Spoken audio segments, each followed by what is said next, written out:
أمنا شمت برنامجنا نقدم علوي بيت فردي بريزيدانتن مكتل بريزيدانتنينا شمت نقبل نص مسودانا قصيلنا خا ياو ناي سرح فصمتي شمتين هنقبل سرح فصمتي ناي بيرو حلفتي አለው بتوسخ ድማ ناي زواتات حلفت له ام مقرب بحبار قربيو او قال محلا فلالينا قال محلا نغبرولينا بسالساي درجه ድማ ناي وانا اوديتور شمتون አለና ناي مراخبي حفاش ኤጀንሲ መራኸብ ሓፋሽ ሽመቱን ለ ተጸዋዕነቱ ንቤት ምኽርና ስለዝኾነ ማለቲ ዜን መሰረት በመግባር ዝተኸበሩ ዶክተር ደብረጽዮን ገብረ ሚካኤል ንላዕለዋይ ቤት ፍርዲ ሽመት ዝቀርቡ ከቅርቡልና ብኽብሪ ይዕድም يغني ተኸበራ አፈጉባኤ ንፕሬዝዳንት ላዕለዋይ ቤት ፍርዲ ብሔራዊ ክልላዊ መንግስቲ ትግራይ كشيء مزقروم أيتم منقص تخلاهم درجة تمرتي وين تمرت دلونتهم بشأن شعات ميتين ساعة شعات أم تمرت بحق أدفانس دبلوما تمر يوم بخلت تشحن قلتنا أم تمرت بحق قدام أي ديجري تمر يوم بخلت تشحن شعاتنا أم تمرت قال أي ديجري بعلم له حقي تمر يوم راح لمدهم بزملكت شعات ميتين شمتنا أم تمرت حقا زداينا وردا بيت تمرتي وردا بيت فردي نيرم أم قاله كاب شعت شعات ميتين تسعة شعاتنا أم تمرت كساب كل تشحن قلتنا أم تمرت داينا وردا بيت فردي دانشا نيرم كاب كل تشحن سلستن كساب كل تشحن أربعتنا أم تمرت بريزيدنت وردا بيت فردي ساعة سعد أم بانيرم كاب مفارق كل تشحن أربعتنا كساب مودعتها كل تشحن أم تمرت داينا ما أخلاي بيت فردي زوا سبيل المعراب مدب مقاياتات شرارون شرن نيرم كاب كل تشحن شمونتن أم تمرت كساب جنبوت كل تشحن عشر تشوعاتن أم تمرت بريزيدنت ما أخلاي بيت فردي زوا سبيل المعراب كينهم قلقيلهم يوم كاب جنبوت كل تشحن عشر تشوعاتن جميرو تتابع بريزيدنت لعلواي بيت فردي كينهم أم قلقال يركو بدمر للعسر عامت أو أبيات فردي تجراي بداينتن مرحنتن قلقيلهم أم قلقالون يركو نمكتل بريزيدنت لعلواي بيت فردي بهراو كلها منغست تግራይ ክሽዮም ዘቕርቦም ኣይተ ተስፋይ ገብረ መድህን ንጉሰ ቀድሚ ሕዝውን በዚ ቤት ምክሪ ተሸይሞም ዝነበሩ እዮም ናይ ትምህርቲ ድልውነቶም ብሕጊ ናይ 6 ወርሒ ምስክር ወረቐት ቅድም ኢሉ ተሃበ እዚ ብሕጊ ቀዳማይ ዲግሪ ብወርቂ ሜዳልያ ተሸለሙ እዮም ብመሰረታዊ መትከላት بمخرن سرسات العالم حقي سواء مسلات تفلالي مسكر ورقاتون رخيوم يوم بعالم لك حقي خلأي ديجري زوم بزل عالم أرق تمري يوم لم تسرح كاب تكمتي سمانا شوعاتن جميرهم كساب سنة تشعات 209 داينان متحاوري وردا بيت فردينيرهم كاب حامل حادش عند شعات 209 كساب 11 شمونته شنت شعات 294 أم تمرت بريزيدنت وردا بيت فردي كاب حدار شعات 9 شعات 294 كساب ترجي 3 شنت شعات 294 أم تمرت داينا ما أخلاي بيت فردي كاب لكاتي تحادش شنت شعات 294 كساب تحساس 3 كلتشن سلستن أم تمرت بريزيدنت ما أخلاي بيت فردي كاب تر حادة كلتشن سلستن كساب ميازيا 15 كلتشن 10 أم تمرت داينا لعلواي بيت فردي خلال تجراي كام يازي 16 كلتشن 10 أم تمرت كسام مسكرم 3 كلتشن 16 أم تمرت مكتل بريزيدنت لعلواي بيت فردي خلال تجراي كام مسكرم 4 كلتشن 16 أم تمرت كسام حزي داينا لعلواي بيت فردي كل تجراي كوينهم زقل قوليهم أب تجراي زلوا حزين عداين سرعتنا بتعمي كابز صومهم حدا يزل هز تجراي أب داين نزل من قد حزب بتعم خبيد نجاري زلمه أو زي تاوي أنا يسوون ينيروهم أو سخور أي تتسفى أو تشلّ ما يمدلي أم خانم سميع ملهم أو زي أو حلف سرحوهم سرحتي تاي عقبتهم نهاونا مصيهم تاي يتشلّ مزجورهم زلزبل مزلهم امنت حزي كساقرنا يخلي لهم ديوم استخوروا بريزيدنت أوريوم منيو حزي زلنا يهزب تجراي سام كساقر يخلي لهم تهايلهم تعقينهم ديوم زل حتى يزلني غني له أبزلنا زحلف توسنا دحري بيت مخري نفسه ملاسو ترخمنا نرنا مدوات فلاي ما بديسيبلين زقصعو ማለት ዝቀረቡ ዳያኑ ቃልሲ እንዳተካየደ ቀኒ ስለዚ ካሊ ገምጋም ካሊ ተወሰኸ ዝውሰኽ ነገር ኮይኑ ግን ኣብዘን ሕዚ ግበራት ዘለዋ ፀገማት ናይ ዳያኑ ዝግበር ዘሎ ቃልሲ ግን ኣነ ብጣዕሚ ኣቢለ ማለት ፅቡቕ ስራሕ ክሰርሑ ከም ዝኽእሉ ተገንዚበ ኣለኹ ምክንያቱ ፈታኒ መድረኻት እየን ዘለዋ ናይ ዳያን ምምሕዳር ጉባኤ ስለዚ ኣነ ዝርዝሮም ገምጋሞም ብቐፃልነት ዝጠናኸርኩም ግን ኣንፈቶም መንገዶም ግን ስርሕ ናይ ብዝሓለፈ ግዜ እውን ተወሰነ ግዜ ሰሪሖም እዮም ናይ ስራሕ ስታይ እውን ኣለዎም ዝገበሩ ዘሎ ቃልሲ ናይ ምውዳድ ናይ ምግምጋም ናይ ምውፋር ፅቡቕ ተዓዚበ ኣለኹ ስለዚ ዝቐረበ ብፕሬዚዳንትና ተተቐበልናዮም ዝብል ርኢቶም ቋንቋ ሕጊን ምምሕዳር ኮይነ ዝዛረብ ዘለኹ እና በዚኣ ተቐባልነት ተረኸቦም ፅቡቅ እየ ዝብል ይቐኒለይ ካብ ከምቲ ዝተገለጸ ካብ ኣባል ቤት ምኽሪ ዝተለዓለ ሕሉፍ ስራሕቶም ይኹን ከዚ ንፕሬዚዳንት ላዕለዋይ ቤት ፍርዲ ተሓፂኦም ዘለው ኣይተ መንግስቱ ተኽላይ ኣብ ዝነበሮም ስራሕቲ ንውሕ ዝበለ ግዜ ኣብ ሰሜን ምዕራብ ፕሬዚደንት ናይቲ ዞባ ኮይኖም ሰሪሖም እዮም ኣብ ዞባ ሰሜን ምዕራብ ፕሬዚደንት ናይቲ ዞባ ኮይኖም ዝሰርሕሉ ነዊሕ ግዜ ምስቲ ናይቲ ምምሕዳር ይኹን ኣጠቓላሊ ምስቲ ናይቲ ህዝቢ ስራሕቲ ተናቢቦም ይኹን ተኣሳሲሮም ምምስራሕ ካብቶም ፅቡቕ ስራሕቲ ላሰርሑ ዝምስገን ስራሕ እውን ላሰርሑ ዝመፁ ዝነበሩ እዮም ብመሰረቱ ኣብ ሰሜን ምዕራብ ኣብ ናይ ዳይነት ስራሕቲ ኢዶም ሓዊሶም ንምሕጋዝ ይኹን ኣጠቓላሊ ኣብቲ ዝነበረ ምንቅስቃስ ብምሕጋዝ ዓይኒ ዝሐሸ ዝረአ ተግባራት እውን ነይርዎም እዩ ኣብ ናይ መኸተ ዝነበረና ፃንሒት እውን ልክዕ ከም ሓደ ትግራዋይ ጥራሕ ዘይኮነስ ብድሕረ ባይትኦም እውን ከም ሓደ ናይ ስድራ ገድሊ ኣባል ኣካል ኣብቲ መኸተ እውን ኣብቲ ዞባ ኣብቲ ናይ ፍትሒ ስራሕቲ ዝነበሩና ናይ ኣሽዕቱ ወፂኡ ዝነበረ ናይ ኣዋጅ ህፁፅ ኣዋጅ ናይ ደንበታት ወፂኦም ምስ ጥቀመሎም ዝነበርና ምስ መደበኛ ቤት ፍርዲ ዘይምንዋሩ ተኣሳሲሩ ኣብቲ ዞባ ምስ ኣብ ኩለን ከባብታት ንእሱ ግንባራት ኣብ ዝነበረሉ ግዜ እቲ ናይ ዳይነት ተጠናኺሩ ንክስራሕ ኣብቲ ናይ መኸተ ግዜ እውን መኪቶም ምስ ሃገሮም እውን ኣብኡ ተቃሊሶም ካብኡ ተመሊስና ድሕሪ ምእታውናለ ተን ኣብያተ ፍርዲ መሊሰን ስራሕቲ ስራሕ ክጅምራ ከለዋ ብተመሳሳሊ መንገዲ ብናይ መኸተ ዓይኒ ስራሕተን ሰሪሐን ንክወፃ ንህዝበን ከገልግላ ዝለዓለ ተራ ዝነበሮም እዮም ነይሮም ስለዚ ከዚ እውን እቲ ዝጀማመርዎ ይኹን ኣጠቓላሊ እቲ ናይ ሕሉፍ ዝነበሮም ምንቅስቃስ ኣብ ግምት ኣትየ ክኾኑ ይኽእሉ እዮም ብቑዕ እውን እዮም ዝብል ኣባል ቤት ምኽሪ ክቕበሎም ኣለዎ እየ ዝብል ይቐኒለይ ኣብ ምክትል ፕሬዚደንት ኣቶ ተስፋይ ግረመድህን እቲ ማዳልያ ናይ ኣብ ትምህርቲ እንትምረቕ ተሎ ዝረኸቦ እዩ ብተግባር ኣብ ካብ ታሕቲ ጀሚሩ ክሳብ ናይ ምክትል ፕሬዚደንት በፂሖም ዝነበሩ እዮም ያው ካብቶም ብዝሓለፈ ዝተጠቕዑ ሓደ ቤት ምኽሮም ገምጊምዎም ወይ ድማ ካልእ ፀገም ሃልይዎም ኣይኮኑን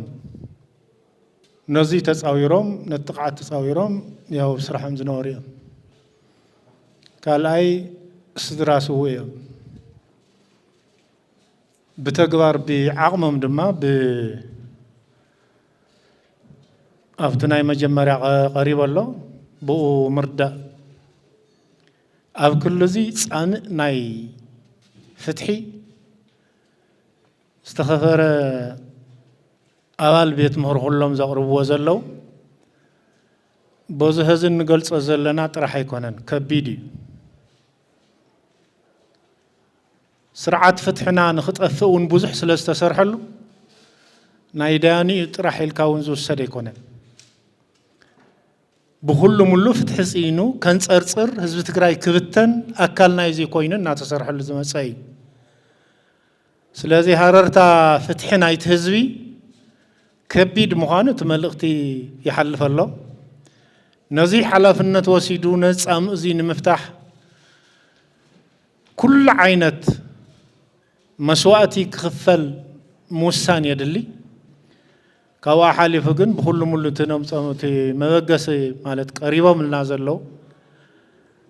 بقعت يوم قلتات تهليون بكيدي بتي تكال وي بتي بيت مخري ناتدغفو كسرحو زخلو بقعات يوم زول ريتي زلن يغني الله افتا سرع افتا حاطيار غزيون دحانكم زخوني انو سمع زلو ግን ገምጋማ ይኮነን እዚ ስለዚህ حدش مدباس يكونن حزين نابዛ بيت مخري تاساسيروم ስለዘለው አፈጻጽመም ክንካታተሉ ሚና ሁሉና ማለት نحناون بتا فصامي بيت مخربنا نابزي ايام صوعنتهم ስለዝኾነት ናይ ቀርባ ክትትል ክንገብርና ማለት ስለዚህ ፍታ ቦታ ስለዘለው ካፍታ ቦታ ዘልዕል ምንም ነገር ይብልና مستتمكرون حزلهم كنتاتن يقصلو ياتكون زلا ግን ዕላው ትኾነላ ሕዚ ናይ ግዜያዊ ምሕዳር ሹመኛ እንተ ይኮኑ ሕዚ ናይ ቤት ምኽሪ ህዝቢ ትግራይ ይኮኑ ናፍታ ትካላዊ መስርሕ ይኣቱ ኣብታ ዝሓለፈውን መፅኦም ሪኦሞም እዮም ቤት ምኽሪ ተፀውዑ ኢሎም መፅኦም እዮም ቤት ምኽሪ መኽቢሮም ማለት ንህዝቢ ትግራይ ኣኽቢሮም መፅኦም ማለት እዚ መፅኦም ፃ ኢሎም ተፀሪፎምሉ ድማ እዮም ታትገብሩና ኣብኡ ተኣቱ ተባሂሉ ታው ግን ናው ነርያ ማለት ታሕግን ስርዓትን ተኸቲሎም ኣብዚ ኣናንበቡ እዮም ዘብሉና ነይሮም እዚኣ ተፅድቑ ዋዲኹም ተቐበሉ ዋዲኹም ወሰኣያ እንትክ ወሲድና ኣትዮም እዮም ኣኽቢሮም መፅኦም ቤት ምኽሪ ስለዚ ኣነ ብቐፃሊ እውን ክንሪኦም ንኽኢልና ፀገም እውን ኣይተረኣዩ ኣለዎምን ኣፍታ ቦታ እውን ኣለዉ ቅቡል ተገበርናዮም ኣነ ብኡ እየ ተቐቢል እዮም بيت مرون كقبلني أنا زحتت بس قرب مبرهره ن أعطوهم قصو تخلع ن بريزيدنت العلواي بيت فردي وخلوا ندق فينا نبض صوركم عملات بيت فردي بيش مرة مطلع نورد تقامو زلوت هالي تقامو دمسة تعقوى زلوت هالي ومرة دمسي شو ما تو صديق الله أعطوا من قصة تخلاي يغني اللي استخبركم عولات بيت مجرد تقاوم زلوون حالي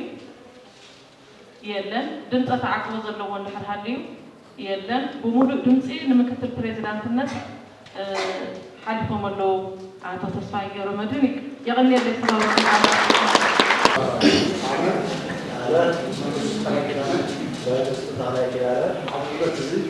أبدأ زي أمكن بتقولي كلمات على سبيل المغامرة وزير الدعوة بسيطة شيء بيزيد على الشيء من أكثر من بسيط لأكثر من بسيط عن البعض لأنه بالغان عن المستر بيزيد المتكلم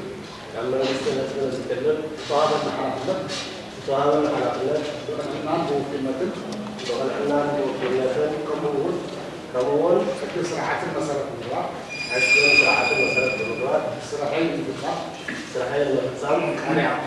قالات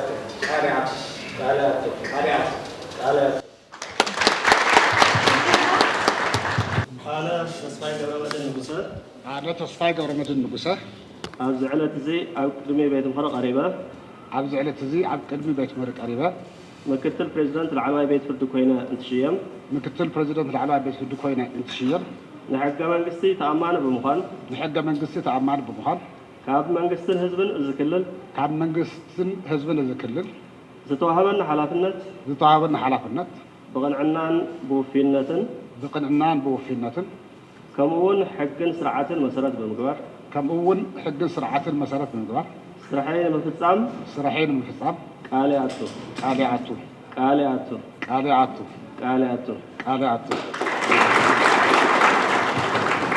قبلنا ناب خالي زغطر شمتنا هنقطر يغني اللي تخبر أخوك بيه بزرزر تحالفنت الشومونون بوتانا زرزركو خيدي ايتا اماني الا صفا نمختل بريزيدنت بهراو كلا منغست تግራይን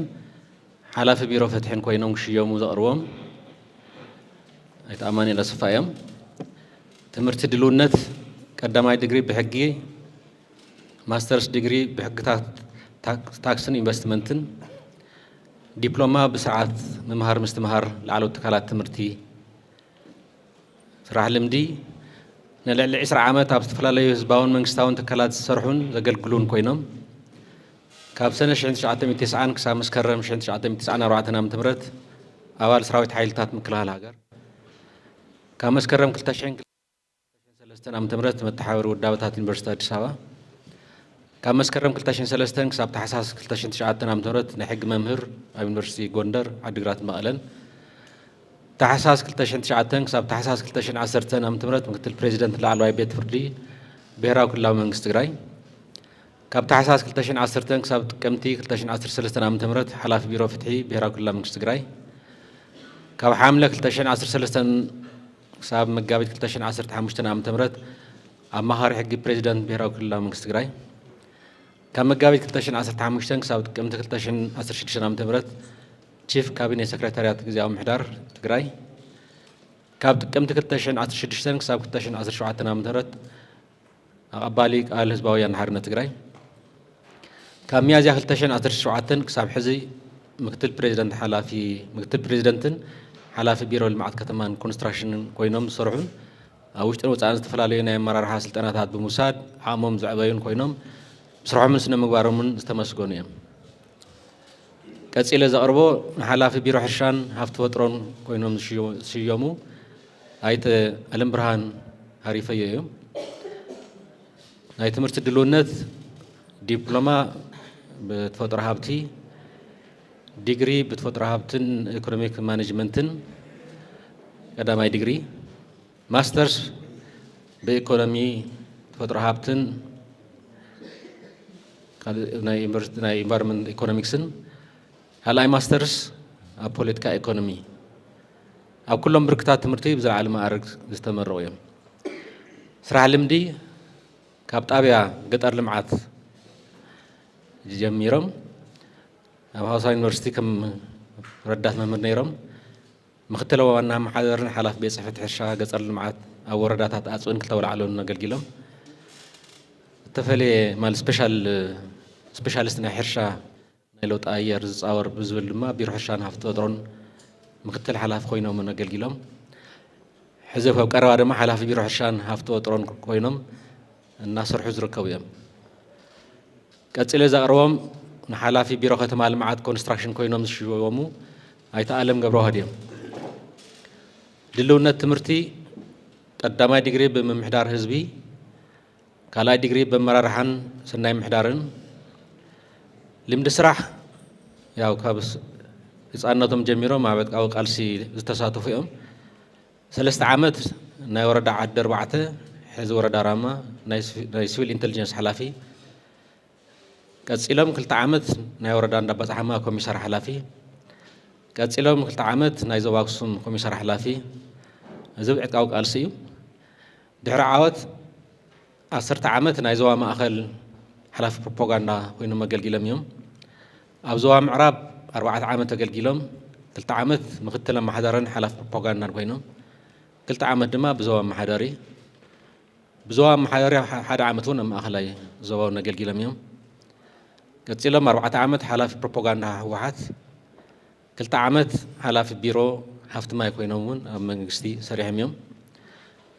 9 ዓመት ብደረጃ ምክትል ርእሰ ምሕዳር ሓላፊ ቤት ፅሕፈት ህወሓት ኮይኖም እውን እናገልገሉ ፀኒሖም እዮም ቀፂለ ዘቕርቦ ንሓላፊ ቢሮ ማይን ኤነርጂን ኮይኖም ዝሽወሙ ኣይተ ተክላይ ገብረመድህን ኣባ እዩ ድልውነት ትምህርቲ ካልኣይ ዲግሪ ብናይ ከተማ ማኔጅመንት ስራሕ ልምዲ ብመሪሕነት ኣብ ብርክት ዝበሉ ሓላፍነታት ን18 ዓመታት ኣገልጊሎም እዮም ኣብ ወረዳ ምክትል ወረዳ ኮይኖም ኣብ ክልተ ወላዕሎ ናይ ከተማ ውቅሮ ከንቲባ ኮይኖም ኣገልጊሎም ኣብ ዞባታት ከተማ ልምዓት ሓላፊ ዞባ ምራቅ ኮይኖም حلف ود بيت صحفة زوا ما أخل كوينهم حلف ود بيت صحفة زوا سمين معراب كوينهم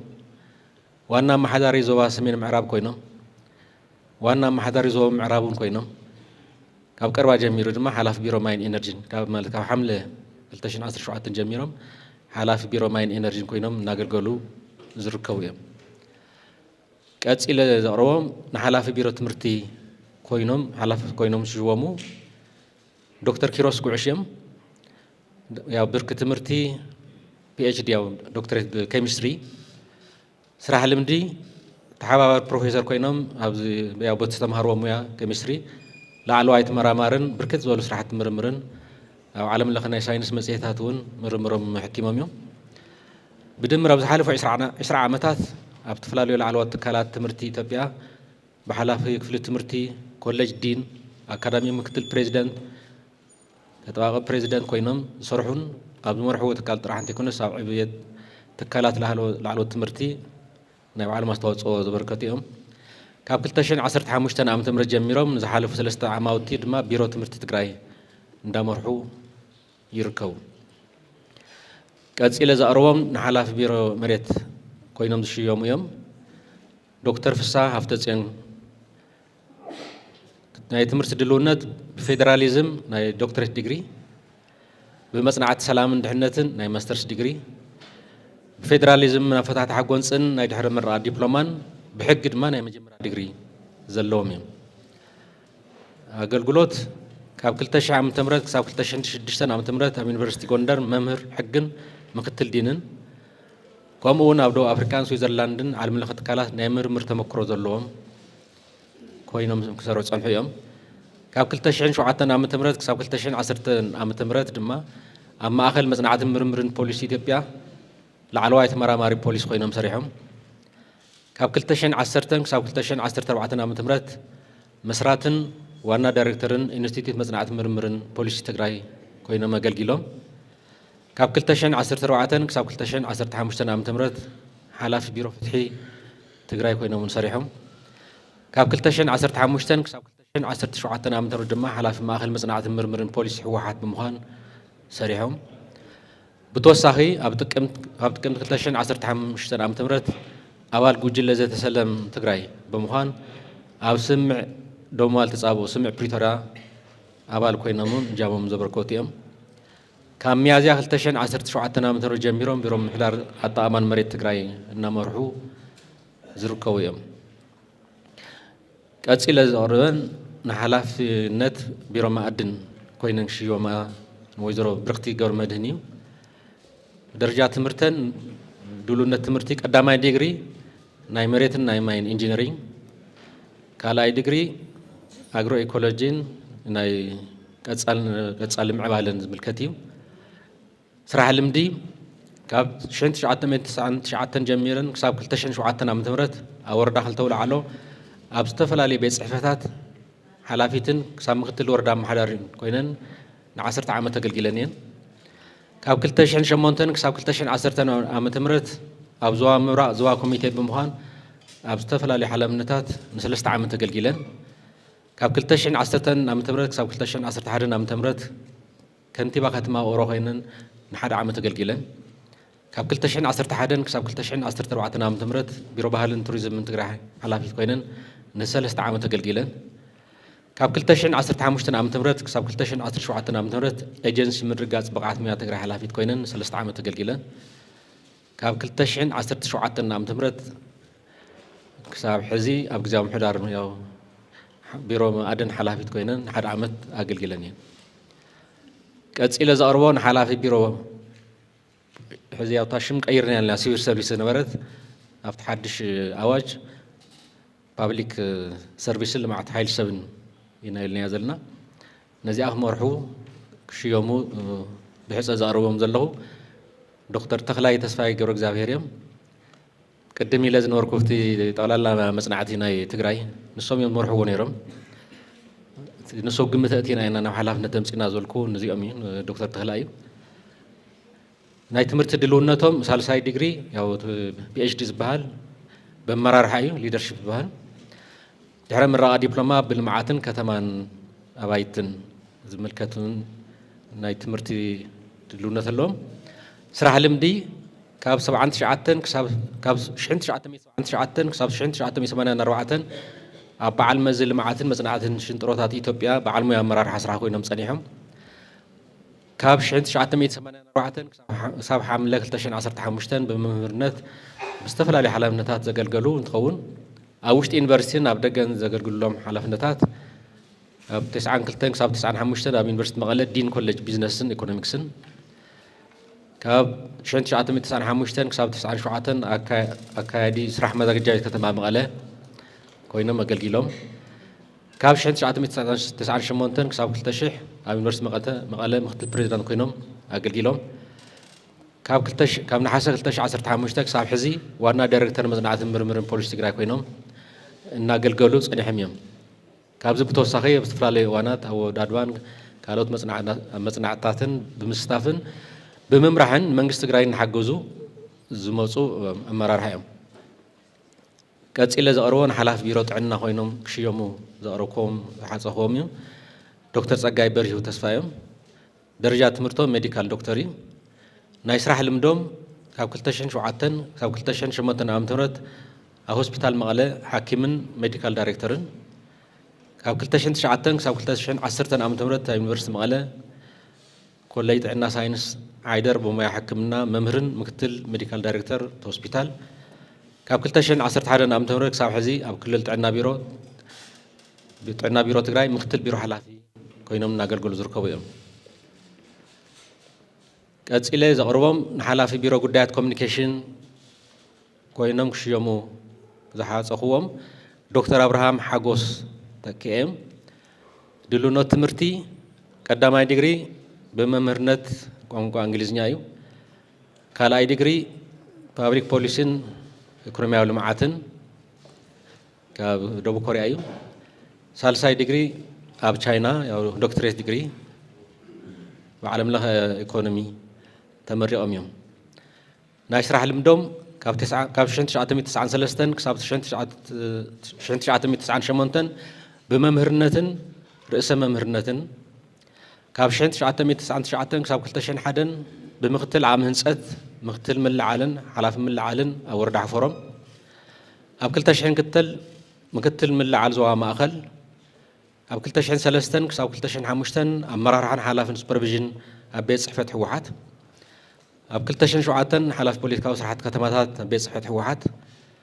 ካብ 2008 ክሳብ 2010 ምክትል ኣመሓዳሪ ዞባ ደቡብ ካብ ነሓሰ 2015 ክሳብ ግንቦት 2017 ሓላፊ ዘርፊ ምሁራትን ላዕለዎት ትምህርቲ ትካላትን ኣብ ቤት ጽሕፈት ሕወሓት ካብ ሰነ 2017 ክሳብ ግንቦት 2018 ኣመሓዳሪ ዞባ ምብራቕ ቀፂለ ዘቕርበን ሓላፊ ቢሮ ቴክኒክ ሙያን ምፍጣር ዕድል ስራሕን ኮይነን ዝሽወማ ወይዘሮ ኤልሳ ተስፋይ ገብረ ማርያም እየን ደረጃ ትምህርተን ቀዳማይ ዲግሪ መምህርን ኣመራርሓ ትምህርትን ማስተርስ ኤምቢኤ ግልጋሎት መሪሕነት ኣብ 2006 ዓ.ም ምክትል ኣፈ ጉባኤ ወረዳ ሓውዜን ቀፂለን ሓላፊት ርክብ ህዝብን መንግስትን ኣብ ወረዳ ሓውዜን ቀፂለን ምክትል ኣዶ ወንበር ሊግ መናእሰይ ሕወሓት ሓላፊት ናይ ከተማታት ክትትል ሊግ መናእሰይ ኣብ ክልል ቀፂለን ሓላፊት ቤት ጽሕፈት ሕወሓት ክፍለ ከተማ ዓይደር ኮይነን ኣገልጊለን ድሕሪ ዋና ኣመሓዳሪ ክፍለ ከተማ ዓዲ ሓቂ ኮይነን ቀፂለን ዋና ኣመሓዳሪ ክፍለ ከተማ ሰሜን ኮይነን ቀፂለን ሓላፊት ውዳዊ ከተማ መቐለ ኮይነን ቀፂለን ሓላፊ ቤት ጽሕፈት ሕወሓት ከተማ መቐለ ኮይነን ካብ ሚያዝያ 2017 ክሳብ ሕዚ ሓላፊት ቢሮ ቴክኒክ ሙያን ስራሕ ዕድል ፈጠራን ትግራይ ኮይነን ኣብ ምግልጋል ይርከባ ቀፂለ ዘቕረበን ሓላፊት በዓል መዚ ልምዓት እቶት ኮይነን ሽወማ ዘቕረበን ዶክተር ምሕረት በየነ ተስፋ እየን ድልውነት ትምህርቲ ቀዳማይ ዲግሪ ብኣካውንቲንግ ተመሪቐን እየን ካልኣይ ብርኪ ብፋይናንስ ኣካውንቲንግ ሳልሳይ ዲግሪ ዶክተሬት ማለት እዩ ብፋይናንስ ኢንሹራንስን ኣብ ወፃኢ ዓዲ ተመረቓ እየን ኣብ ቻይና ልምዲ ኣብ ቢሮ ፋይናንስ ኢንስፔክሽን ኦዲትን ሓላፊት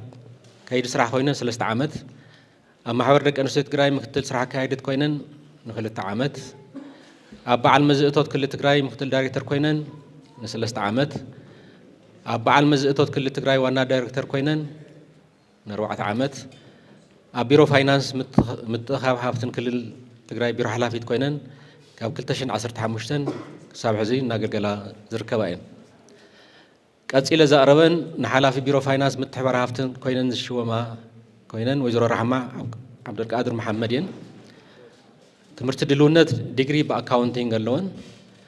ስራሕ ልምዲ ካብ 1992 ዝጅምር ክሳብ 2003 ኣብ ቢሮ ከተማ ልምዓትን ኮንስትራክሽን ብክኢላ ቀፂለን ሓላፊት ቤት ጽሕፈት ሲቪል ሰርቪስ ከተማ መቐለ ቀፂለን ኣብ ቢሮ ርክብ ህዝብን መንግስትን ምክትል ቢሮ ሓላፊት ኮይነን ኣገልጊለን ቀፂለን ኣብ ቢሮ ሲቪል ሰርቪስ ምክትል ቢሮ ሓላፊት ኮይነን ካብ ጥቅምቲ 2012 ዓ.ም ክሳብ ሕዚ ኣፈ ጉባኤ ቤት ምክሪ ከተማ መቐለ ኮይነን እናገልገላ ዝርከባ እየን ቀፂለ ዘቕርበን ሓላፊ ቢሮ ጉዳይ ደቂ ኣንስትዮ ኮይነን ዝሽወማ ወይዘሮ ሸዊት ኣዲሱ መንግስቱ እየን ትምህርቲ ድልውነት ቀዳማይ ዲግሪ ፓብሊክ ኣድሚኒስትሬሽን ያው ናይ ማኔጅመንት ማለት እዩ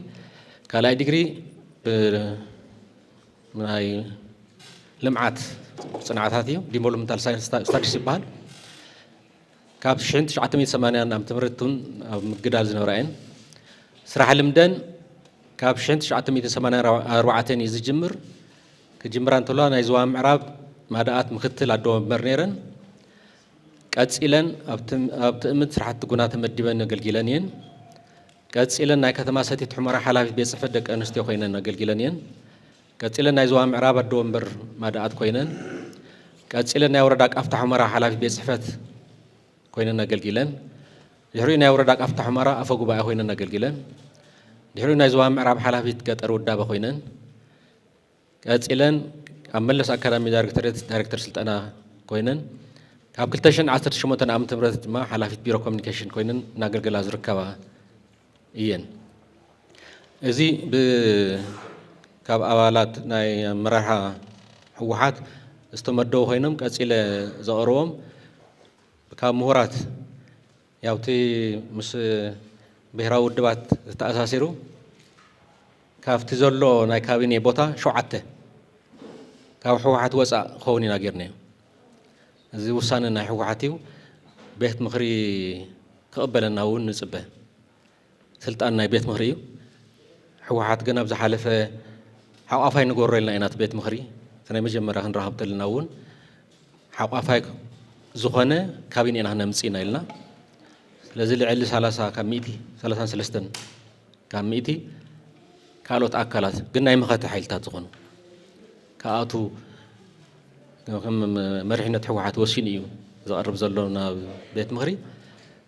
ሓንቲ ቦታ ናይ ምሁር እያ ናይ ውድባት 5 ኣሎ ፖለቲካ ውድባት ናይ መኸተ ውድባት ንብለን 5 ትሕዚ ዘቕርቦ ናይ ምሁር ንሓላፊ ቢሮ ሳይንስን ቴክኖሎጂን ክሽወም ዘቕርቦ ዶክተር ገብረ መስቀል ገብረ ማርያም ዝበሃሉ እዮም ናይ ድልውነት ትምህርቲ ያው ፒኤችዲ ያው ሳልሳይ ዲግሪ ዝበሃል እዮም ተመሪቖም ብሜዲካል ማይክሮባዮሎጂ ዝበሃል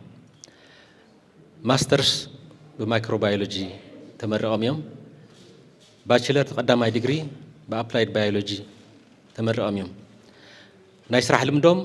ካብ 2011 ጀሚሮም ምክትል ቢሮ ሓላፊ ሳይንስ ቴክኖሎጂን ኮይኖም እናገልገሉ ፀኒሖም ቅድሚ ዝነበረ ኣብ ኣክሱም ዩኒቨርሲቲን ኣብ ካልኦት ዩኒቨርሲታትን መምህርን ተመራማርን ኮይኖም እናገልገሉ ፀኒሖም ቀፂለ ዘቕርቦም ካብ ውድባት ማለት ናይ ውድባት ናይ ኩሎም ተወከልቲ ገና ኢና ምፃናን ኣብ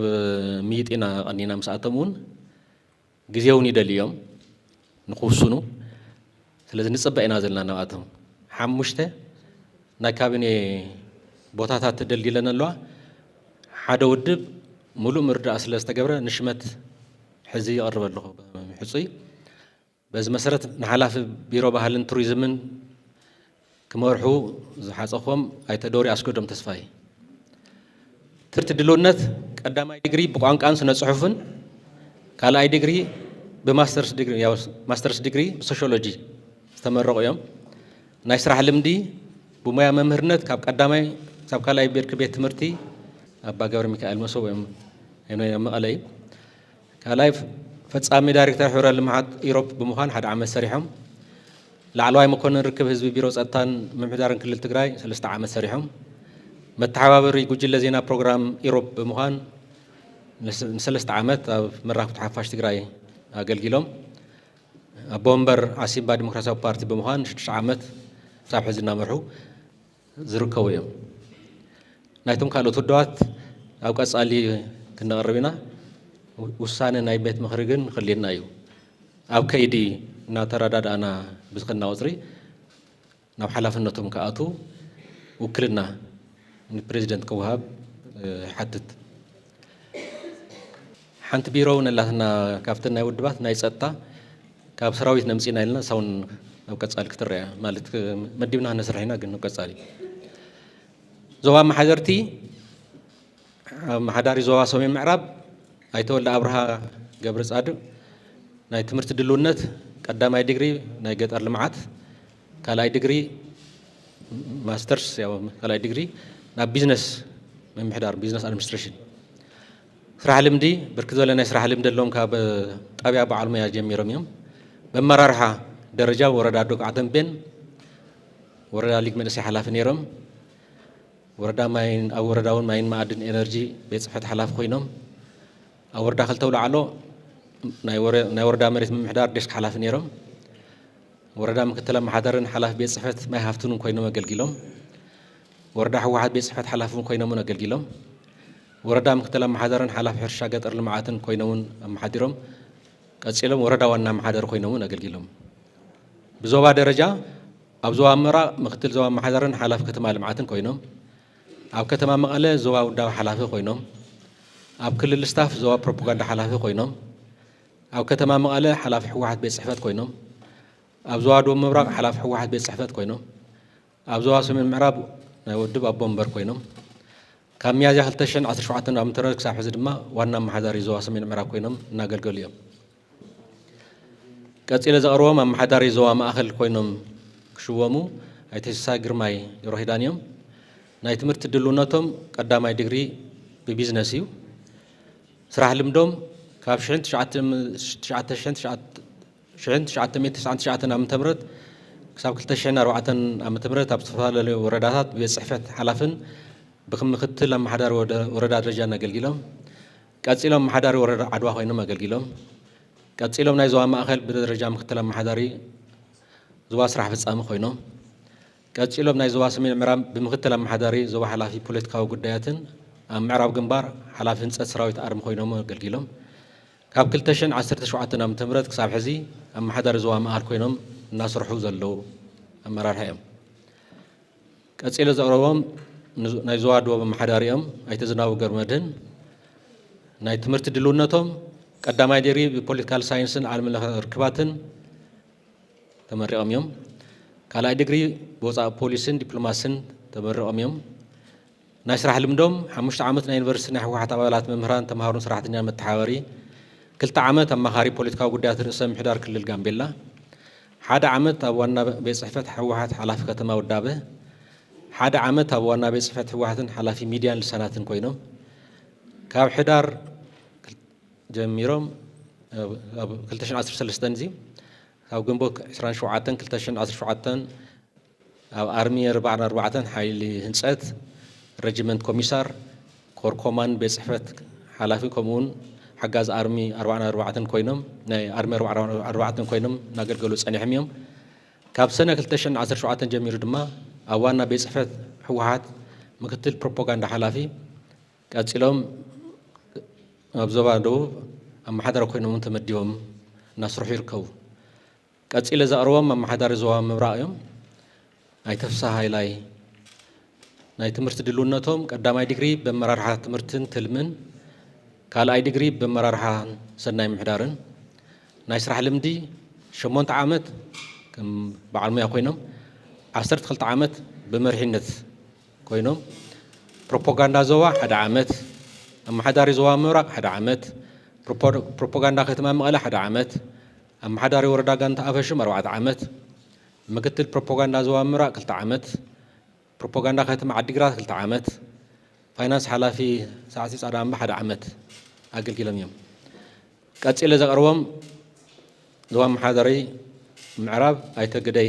ኣዘናውዮም ናይ ትምህርቲ ድልውነቶም ቀዳማይን ካልኣይን ዲግሪ ብኢኮኖሚክ ስራሕ ልምዶም ካብ 1998 ዓመተ ምህረት ክሳብ 2000 ዓመተ ምህረት ክኢላ ንግድን ኢንዱስትሪን ቀፂሎም ብደረጃ ምክትል ዋና ኣመሓዳሪ ወረዳ ምክትል ሓላፊ ርክብ ህዝብን መንግስትን ኮይኖም ኣብ ዞባ ምዕራብ ትግራይ ቀፂሎም ሓላፊ ውድብ ቤት ጽሕፈት ወረዳ ፀገደ ኮይኖም ኣገልጊሎም ቀፂሎም ዋና ኣመሓዳሪ ወረዳ ፀገደ ነይሮም ቀፂሎም ምክትል ዋና ኣመሓዳሪ ዞባ ምዕራብ ሓላፊ ውድብ ቤት ጽሕፈት ዞባ ምዕራብ ኮይኖም ኣገልጊሎም ኣብ እዋን መኽተ ድማ ብሰራዊት ትግራይ ኮይኖም መኪቶም ሕዚ ኣመሓዳሪ ዞባ ምዕራብ ኮይኖም ከገልግሉ ማለት እናገልግሉ እዮም ዘለዉ ከገልግሉ ክሽወሙ قريبين من لهم. كأسئلة زارهم محداري دوم رأيهم. هاي تخلالي حجاز تخلو. نايت مرت دلونتهم ببيزنس من محدار ماستر سلام نايس راح لمدهم كابشد شعات من 9 شعات نمتمرت نشعات عامتات بحرشاك إلى وردا سحر تسامر سريحهم. كأسئلة من خلت عامتات حلاف بيت صحفت ما هافتي وردا سحر تسامر بسريحهم. كأسئلة من شديش عامتات وردات الواجرات ندرتا كافتح مورا وانا محاضر كوين مقلقلهم كاب كلتشن 10 سلستن كساب كلتشن 10 شعاتنا مترت ابزواتها الدم ورائن سمي معرابن بمختل محاضر زوبا تمديهم ناقلقلو صالحهم يوم كاب سنة كلتشن 10 شعاتن كساب حزي ابزوات دم ورا وانا محاضر كوين مقلقلون يركو يعني اللي دمتن قلم حلان كن أبتو إلى نقدم جن أفتم سبات اللعن ريتوتات حسابات هاللفتم زغرو ياو حقافي مقانو كمهران كفتم نبرات أمر رحنا إلوين كفتم تقام تودات بتعم صبغي لوسيدة جند ما زغري له بقى سلهلو الناتجراي بوزح لعلن تحت نزبل ودوات وينكم زلوا زيونا قمت بمتاو ياو تبرزدنت زولوون وسيدي عفتناي مع خلاي كوميتي اخبا زنبر اقسم وتم قلقل زبل حساب نيرو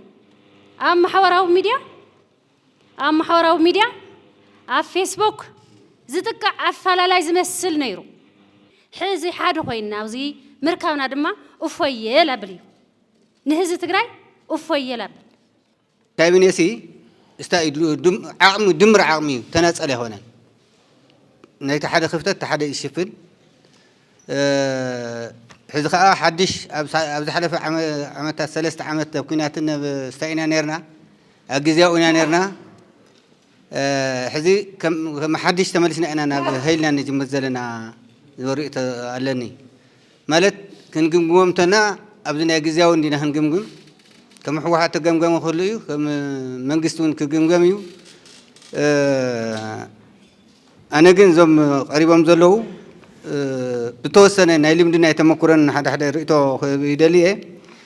بدمرجن مفتني يو فاس مع ولد ما بكابينة نبع سنة بودبون كهليو كم بيت مخرن ما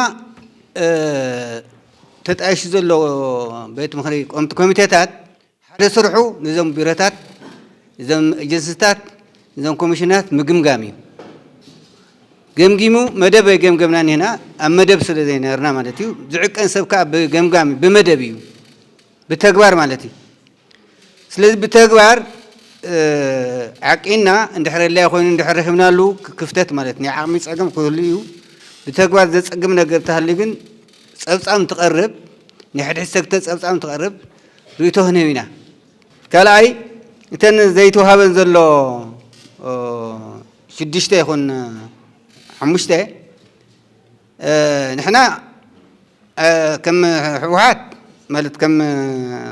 بريزيدنت خللنا نهتم بارتات نمتى زنقعهم كل اي خلن اي خلن ساتهم زنقعهم مالتي ساتم زهبو خمس زغل سلازي ساتم كنت علامتين تنبيرات كيف تزلواون منعسي اندستري ما ترانسبورتن مقاعدين ترانسبورتن ياو تناس اتان محدارون سكوا زنقع نورن إنا مثلا من هالت خكلا خونا نحز خشيم يقبو نيرو مستزل خناتات ዝኾነውን ኣይኮነን ግን ክንተኻለ መጠን ካብ ብውክልና ብቐጥታ ኣትዮም ዘሰርሕሉ ኩነታት ተዝኸውን ዝብል ርእየት ኣለና ቀሊል ኣይኮነን ማለት ብምክትላት ክሰርሕ ይኽእል እዩ ግን ትርጉሙ እውን ንሳቶም ኣትዮም ኣብ ስራሕ ምእታው ብጣዕሚ ኣገዳሲ እዩ ሕድሕድ ሰብ ዝለዓል ዘሎ ሕድሕዱ ተራእዩ ሕድሕዱ ማለት እዩ ቤት ምኽሪ ተመረፀ ቤት ምኽሪ ዝበዓሉ ሕወሓት ብዝለዓለ ደረጃ ብድምፂ ህዝቢ ትግራይ ዝሰዓረሉ መንግስቲ ዘጣየሽ እውን ሕወሓት እዩ ናይ ሕወሓት እዩ 30 ከሚእቲ ገለመለ ዝተባሃለ ባዕሉ እቲ ቦታ ናይ ሕወሓት እዩ ዝኾነ ውድብ ናተይ ክብል ይኽእልን ሕወሓት ቀኒሱ እዩ ዘብል ዘሎ ናትኩም ውሳነ እውን ተድልያ ዝበልና ይኹን እዚ እዚ ቤት ምኽሪ እዚ ክውስን ኣሎ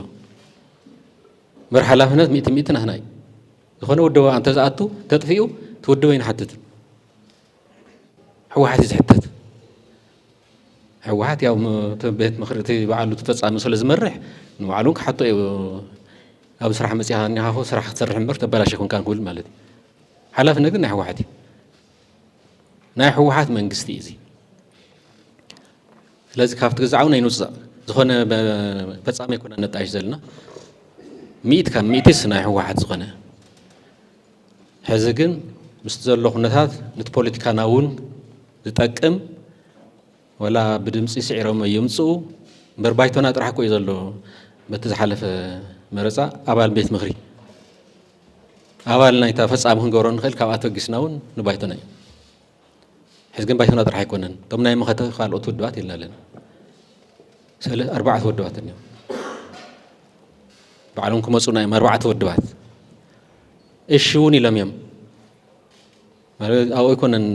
ንባዕሎም ግን ክማየጠሎም ኣብ ውሽጦም ማለት እዩ ክስተወዱ ክስተኽብሉ ኣለዎም ንሱ እዩ እምበር የብሉን ማ ግዜ ዝወስድ ኣይኮነን እዚ ግዜ ከይወስድ ዝተባሃለ ግዜ ዝወስድ ኣይኮነን ሎሚ እውን ኮን ተወዲኦም ወዮ ናብ ዝነቕሮ የለና እምበር ክመፁ እዮም ኮ ይርእዎ እኮ እዮም ዘሎ ሳቶም እውን ባዕሎም ሎምስ ፅባሓስ ክመፁ ይኽእሉ እዮም ማለት እዩ ስለዚ ግዜ ከም ዝወስድ ጌርና ንውሰድ ንሕና እውን ትማል ኮይና ኣብቲ ከይዲ ስለ ዝነበርና ኢና ኣቢልና ነዚኣ ክነርክብ ነዛ ናይ ቤት ምኽሪ እምበር ክጓተት ትደልዩ እውን ኣይኮነን ስለዚ ናይ ተቃውሞ እውን ኣይኮነን ድልውነቶም ገሊፆም እዮም ግን ግዜ እንደሊና ኣብ ውሽጥና ክንማኸር እዮም ኢሎም ስለዚ ተወሰነ መዓልቲ ክንፅበ እውን ኣለና ተዋና ግን ናይ ምኸት ዓቕምታት ነሳትፍ እዩ ሙሉእ ሓላፍነት ናይ ሕወሓት እዩ ዝለዓለ ድምፂ እውን ክሕዝ ኣሎ ናወሰነ ኸድ እዩ ተሳትፎ ኢና ንገብር ዘለና ተሳትፎ ግን የድሊ ኢና ኢልና ንኣምን ዋላ ሓንቲ ወንበር ተድልያ ድምፂ ኣለዋ ክውስን እዩ ሓሳቡን ከስምዕ እዩ 6-7 እንተኮይኑ ዓብዪ እዩ ትርጉም ዘሎ ከም ትግራይ ፖለቲካና እውን ሓጋዝ ስለ ዝኾነ እዩ ስለዝታ ናይ ምልዓል ግን ከምታ ዝበልኮ እያ እገለ ብእገለ ኣይኮነን ናይ ሲቪል ሰርቪስ ተላዒሉ ኣሎ በቲ ዝበልኮ ምክንያት እዩ ንተሳትፎ ናይ ፋይናንስ እውን ይለዓል ነይሩ ማለት እቲ መበገስታት ኣልዒልና ኣለና ንሕና ሓውኣፋይ ኣብ ውሽጢ ውድብ እውን ናይ ደቂ ኣንስትዮ ተሳትፎ ክህሉ ኣብቲ ኣመራርሓና ክሳብ 35 ካብ 100 ሲሃለዋ ኢልና ብናዕልና ውሽጣዊ መምርሒ ወሲድና ኢና ምሁር ውድባት ንኩሉ ኮይና ክነብር ፈቲና ዘለና ማለት እዩ ሕወሓት ጥራሕ ብዝብል ፖለቲካዊ ውድብ ኣይኮንናን ከይድና ኣብ ሕወሓት እውን ሓውኣፋይ ተፈላለዩ ኣካላት ክህልዎ ካብ ሕወሓት ወፃኢ እውን ያው ንባዕሎም እዮም ዝውስንዎ ግን ተሳትፎ ናይ ፖለቲካ ውድባትን ክህሉ ስለዚ ንምጥዓም ኢና ንሞክር ዘለና እምበር ካብታ ናይ መረፃ ውፅኢት ፅኢልካ ኣይውፃእን ብፍሉይ ኩነታት ዘእቶ ስለ ዝኾነ ብኡ ምርድኡ እገለ ብእገለ ኣይኮነን ናይ ነባር እውን ዘልኩሞ ኣለዉ ናይ ፋይናንስ ተለዓለ ናይ እቶት ይርድአና እዩ በቲ ዝበልክዎ እዩ ናይ ደቂ ኣንስትዮ ተሳትፎ ኢልና ዘመዓራረና ኣሎ ናይ ፈፃፅማ ሽግር ካብ ዘሎ ኣይኮነን ግን ክስራሕ ይከኣል እዩ ዋላ ሓድሽ ዘምፀና ልምዲ ኣሎ ናይ ኣመራርሓ ልምዲ ድጋፍ ኣሎ ከም ኮሚቴ ድማ ኢና ንሰርሕ ስለዚ ይከኣል እዩ ናይ ምጥዓሚ ደቂ ኣንስትዮ እውን ተደሊና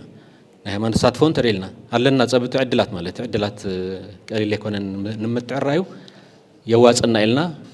እምበር ዝርኢና ኢና ነባር ዶ ምልዓል ይሕሸና ሓድሽ ምእታው ድሕሸና እንታይ ይሕሸና ኢልና ትሕዚ ገበርናዮ ዝበለፀ ኢና ኢልና ከም ውድብ ተሰማሚዕና ኣለና ሰውቲ ተን ቢሮታት ክምላእ እየን ብዝልና ንከይድ ከምኡ ኢሉ ከፍ ኢሉ ናይ ኢንዳስትሪ እውን ተልዕሉ ነርኩም ንሱ ያው ንውድባት የተዋሂቡ እቶም ውድባት ድልዋት እዮም ኣብዚ መፅሉ ስራሕ ክጅምሩ እዮም ክሳዕ ሽዑ ምክትላት ጌርና እናስራሕና ንፀኒሕና የመና ዝድንጎ ይኮነን ዝድንጎ እንተኮይኑ መፍትሕታት ክነምጠሉ ኢና ትዋና ተወሰነ መዓልቲ ምፅባይ ይጠቅም ኢን ኩሉ ዝብል እዩ ዘለና ይቀኒየለ ሞነቶም ዝቐረቡ ሓለፍቲ ቢሮ እቶም ዝተውሃቡ ሓበሬታታት ሓደራ መልእኽቲ ናይ ትግራይ ንሱ ብምስአት እዮም ዝጎደለ ጉለቶም እናማዕራረይ ክኸዱ ንኩሎም ብሓባር ኢና ድምፂ ንከይድ ንፈፃሚ ስራሕ ብሄራዊ ክልላዊ መንግስቲ ትግራይ ዝቐረቡ ኣባላት ካቢኔ ንድግፍ ኢና ንብል ኢና ነውፅእ እሺ ነውርድ ተቃውሞ ተልዩ የለን ድምፀ ተዓቅቦ ተልዩ የለን ስለዚህ ብሙሉእ ድምፂ እቶም ዝቐረቡ ሽመኛታት ቤት ምክሪ ፅዲቖሎም ኣሎ ማለት እዩ የቐኒየልና ዝተኸበሩ ኣይተ ኣማኑኤል ኣሰፋ ንምክትል ፕሬዚዳንት ንድግፍ ኢና ንብል ኢና ነውፅእ ነውርድ ተቃውሞ ዘለዎ ተሃልዩ ድምፀ ተዓቅቦ ዘለዎ ተልዩ የለይ ብሙሉእ ድምፂ ተቐባልነት ረኺቦሎ ናይ ዝተኸበሩ ኣቶ ኣማኑኤል ኣሰፋ ምክትል ፕሬዚዳንት እዞም ዝቐረቡ ተመሳሳሊ እቶም ዘመሓደርቱ ናይ ህዝቢ ዝተውሃቦም ሓደራ ኣብ ግምት ኣትዮም እቶም ዝጎደላ ክምልኡ ነዚ ኣብ ግምት ኣቲና ከዓ ሽመቶም ንቕበል ኢና ንብል ኢልና ነውፅእ ነውርድ ተቃውሞ ዘለና ተሃልዩ የለን ድምፀ ተዓቅቦ ዘለዎ ተልዩ የለን ስለዚ ብሙሉእ ድምፂ ናይ ዞባታትን ፀሊኦም ኣነ ኣማኑኤል ኣሰፋ ኣብዚ ዕለት እዚ ኣብ ቅድሚ ቤት ምክሪ ቀሪበ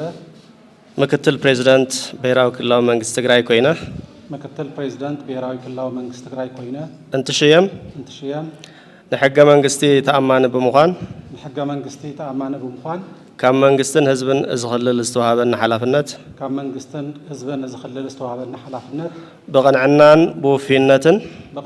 ብወፊይነትን ከምኡውን ሕግን ስርዓትን መሰረት ብምግባር ስርሐይ ንምፍፃም ቃል ኣቱ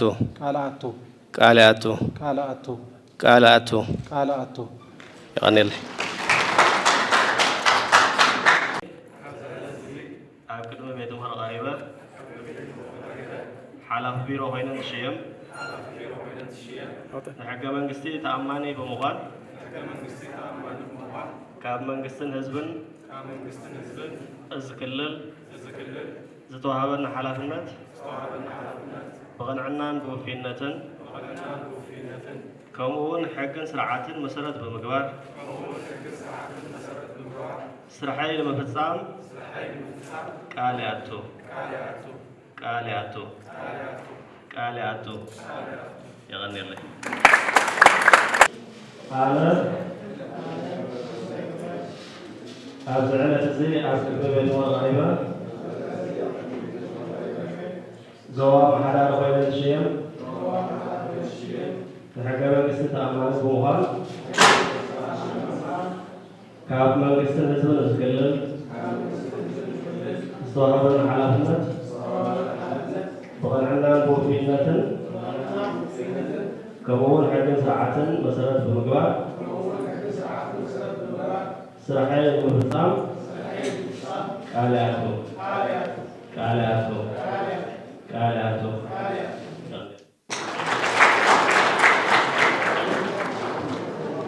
ማይ ዋዕላ ሓደ ቦታ እዮም ሒዞም ነይሮም ወዲኦም ልኢኾም ኣለሑ እዚ ስለዚ ኣቶም ኣካል ናይቲ ፈፃሚ ስለ ዝኾኑ እዚኦም ሓፂኦም ንማሕበራዊ ጉዳይ እዩ ማሕበራዊ ሚኒስትር ቢሮ ማሕበራዊ ጉዳይ ኣይተ ነጋሲ ገረንሰ ኣበራ ዝበሃሉ ናይ ትምህርቲ ድልውነቶም ቀዳማይ ዲግሪኦም ይኹን ማስተርስ ኣብ ከይዲ እዮም ዘሎ ቀዳማይ ዲግሪ ወዲኦም እዮም ሕፁይ ማስተርስ ካልኣይ ዲግሪ ይመሃሩ እዮም ዘለው ቀፃልነት ናይ ጥዕና ኣብ ጥዕና እዩ ትምህርቶም ናይ ስራሕ ልምዲ ጠቕልል ኣቢሎም ኣቐሚጠሞ ዘሎ لعل 35 عامات ناي سراح لمد خم زلهم يدو تودب قليص لنا زلو بتي عنتوي زقلتنا مسرت حدا بيرو بزيهم بيرو محورا قداي كسر قال لي بخري حتت ودب أقسموا على زغرو عت نجاسي كورات نجاسي نقبله منا نقول إننا نوت نورد تقاومت هالي يلن دمزة تعقوت هالي مواتو نجاسي بملء دمزي صديق الله ملو نبي رح لافته شيء ما ملو مالتي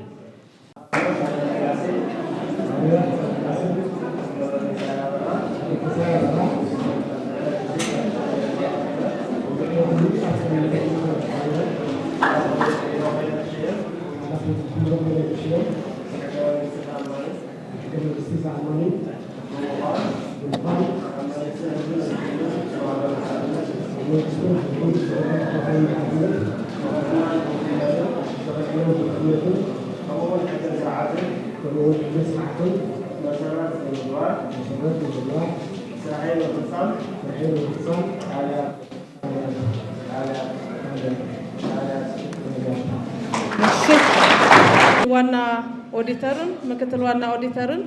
زتخبروا دكتور دبرصيون ገብረ ሚካኤል ከቅርቡልና እዮም አውተለው ናይ መራኸብ ሓፋሹን ከቅርቡልና እዮም ስለዚህ ትምይጥ በሐባሪ ዝኸውን ድምጽ በበይኑ እንገብሮ ኢና የመስግን ዝተኸበረ አፈ ጉባኤ ዋና ኦዲተር ኮይኖም ክሽየሙ ዘቕርቦም አይተ ክብሮም ሳየ ድሉነት ትምህርቴ ቀዳማይ ዲግሪ ማኔጅመንት ካልኣይ ዲግሪ ቢዝነስ አድሚኒስትሬሽን ወይ ቢዝነስ ምምሕዳር ናይ ስራሕ ልምዲ ካብ 1993 ዓመተ ምህረት ክሳብ 1995 ክኢላ እቶት ድሕሪኡ ናይ ወረዳ ፋይናንስ ሓላፊ ኮይኖም ሰሪሖም ነይሩ ዓዲግራት ዩኒቨርሲቲ ፋይናንስ ምምሕዳር ላዕለዋይ ማኔጅመንት ኣባል ኮይኖም ሰሪሖም ቀፂሎም ኣብ መኸተ ዞባ ግንባር ፋይናንስ ሓላፊ ኮይኖም ሰሪሖም ካብ 2015 ዓመተ ምህረት ጀሚሮም ክሳብ ሕጂ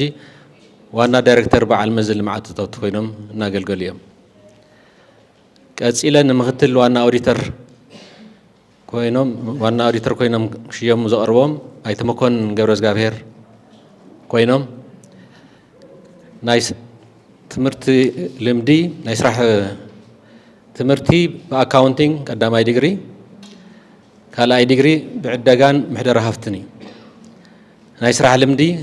ካብ 1994 ክሳብ 1996 ኣብ ወረዳን ከተማን ቤት ጽሕፈት ፋይናንስ ሒሳብን በጀትን ሓላፊ ኮይኖም ኣገልጊሎም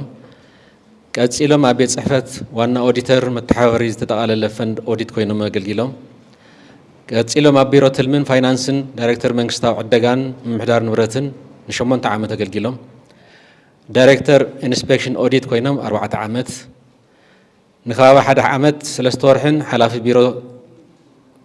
ቢሮ ትልምን ፋይናንስን ቅድም መፀውዒኡ ቢሮ ትልምን ፋይናንስን ይዝበሃል ነይሩ ካብ ሕዳር 2016 ክሳብ ሓምለ 2017 ኤጀንሲ ጥሙር ዕደጋ ሞጋድ ንብረትን ዋና ዳይሬክተር ኮይኖም ካብ ሓምለ 2017 ጀሚሮም ኣብ ቤት ጽሕፈት ዋና ኦዲተር ምክትል ዋና ኦዲተር ኮይኖም እናገልገሉ ይርከቡ ቀፂለ ዘቕርቦም ናይ ኤጀንሲ ምራኸቢ ሓፋሽ ስራሕ መካየዲ ኮይኖም ክሽየሙ ዘቕርቦም ኣይተ ኣባዲ ገብረስላሴ እዮም ድሉነት ትምህርቲ ቀዳማይ ዲግሪ ብቋንቋን ስነ ጽሑፍን ካልኣይ ዲግሪ ብፖለቲካል ሳይንስ ስራሕ ልምዲ ኣብ ወረዳ ክኢላ ርክብ ህዝቢ ነይሮም ኣብ ጋዜጣውያን ጋዜጠኛ ኮይኖም ኣገልጊሎም ኣብ ቤት ጽሕፈት ሕወሓት ሓላፊ ሚድያን ድሕረ ገጽን ኮይኖም ኣገልጊሎም ኣብ ድምፂ ወያነ ትግራይ ዋና ኣካይዲ ስራሕ ኮይኖም ኣገልጊሎም ኣብ ቤት ጽሕፈት ሕወሓት ሓላፊ ኣባላትን ኮር ደገፍትን ሕወሓት ዲያስፖራ ኮይኖም ከገልግሉ ጸንሑ እዮም يغني نورد نقاوم خالي يلن دمت تعقوت هالي يلن يا بقول دمتي تسمع منه قتلوا جنس مرة حفاش صح مكايدي ندق فينا نوصل نورد تقاوم بحر هالي የለን ዘሎ ድምፀ ተዓቆት ሃልዩ ስለዚ ኣነ ክብሮም ሳይድ ኣብ ዝዕለት እዚ ኣብ ቅድሚ ቤት ምክሪ ቀሪበ ዋና ኦዲተር ኮይነ ዝሽየም ንሕገ መንግስቲ ተኣማኒ ብምዃን ካብ መንግስትን ህዝብን ዝኽልል ዝተዋሃበኒ ሓላፍነት ብቕንዕናን ብውፊነትን ከምኡውን ሕግን ስርዓትን መሰረት ብምግባር ስራሐይ ንምፍፃም ቃል ይኣቱ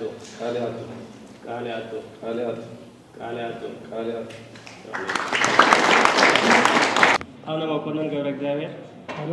ገብረ እግዚአብሔር ኣብዚ ዕለት እዚ ኣብ ቅድሚ ቤት ምክሪ ቀሪበ ምክትል ዋና ኦዲተር ኮይነ ትሽየም ብሕገ መንግስቲ ተኣማኒ ብምዃን ካብ መንግስትን ህዝብን ዝኽልል ዝተዋሃበኒ ሓላፍነት ብቕንዕናን ብውፊነትን ከምኡውን ሕግን ስርዓትን መሰረት ብምግባር ስራሐይ ንምፍፃም ቃል ይኣቱ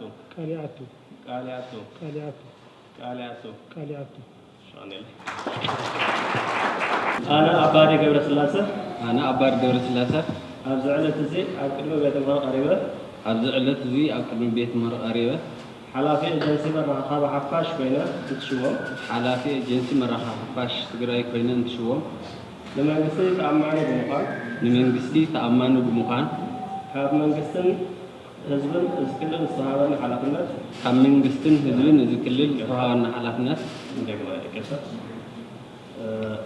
መራኸቢ ሓፋሽ ኮይነ እንትሽዎም ንሕገ መንግስቲ ተኣማኒ ብምዃን